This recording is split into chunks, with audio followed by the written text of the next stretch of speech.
Hello there, good morning to you. Well, North West victims of the contaminated blood scandal are amongst those who are waiting for that final report from the public inquiry.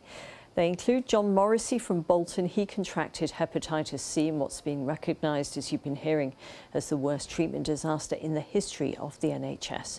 He gave written evidence to that inquiry, and he's with the other families from our region in London to hear those findings. The systemic stuff for me is what's really, really important. You can't have something like this with tens of thousands of people being affected and lives ended and shortened happen again. They've got to learn lessons from it. Manchester City fans have been celebrating after their side made history, becoming the first club to win the Premier League title 4 seasons in a row. They beat West Ham 3-1 in their final game, finished 2 points ahead of rivals Arsenal, who beat Everton at the Emirates.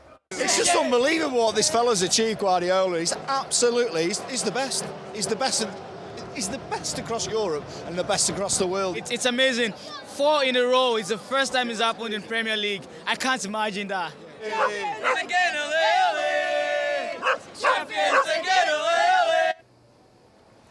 It was an emotional day too at Anfield as Liverpool said goodbye to Jurgen Klopp after 9 years as manager. He said the supporters were the superpower of world football, and he told the crowd and the city that he loved them to bits.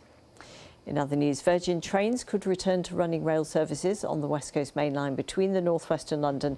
5 years after losing the franchise, they've applied for an open access licence in competition with Avanti West Coast, and it's being considered by the rail regulator.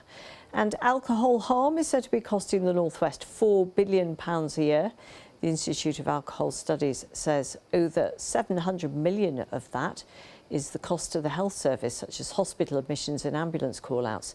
Over 2 billion, the cost of alcohol-fuelled crime and disorder.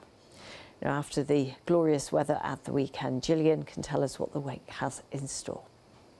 Hello, good morning to you. Well, it's a dry start for many of us this morning. High pressure is still in charge. It's sitting out to the northeast. So for many of us today, it will still be fairly settled. There will be quite a lot of cloud. You can see that building in from the east there.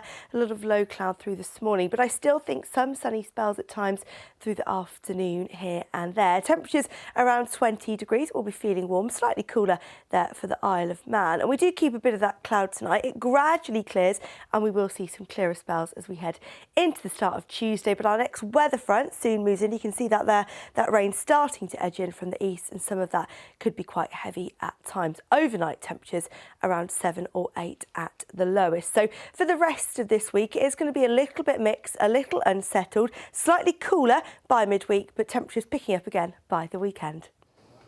Merseyrail trains still not running between West Kirby and Hoylake this morning because of a derailment, and there are delays there on the M6 southbound Knutsford to Middlewich because of a breakdown. That's it. I'll have more just after 9.